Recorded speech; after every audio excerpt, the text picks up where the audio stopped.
आप हर जगह शेयर करते रहिए ताकि आपके और दोस्त जुड़ पाएं।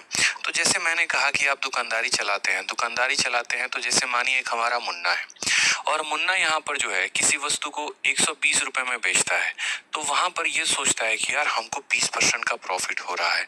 कितने का प्रॉफिट हो रहा है? 20% का। तो मुन्ना के मन में वहीं पर तमन्ना जागता है कि भाई अगर मैं इसको 120 की जगह 130 में बेचूं तो मेरा कितने का प्रॉफिट होगा। वही बैठ के दुकान में ये जो है अपना दिमाग लगा रहा है, 130 की जगह इसमें वस्तु को 140 में बेचूं तो हमारा कितने का प्रॉफिट होगा, 150 में बेचूं तो कितने का प्रॉफिट होगा। तो ऐसे सवालों को हम करते कैसे हैं? समझ रहे हैं मेरी बातों को यहाँ पर? तो जैसे मुन्ने के इसी सवाल का जवाब हमारा कैसे होता है वो समझिएगा।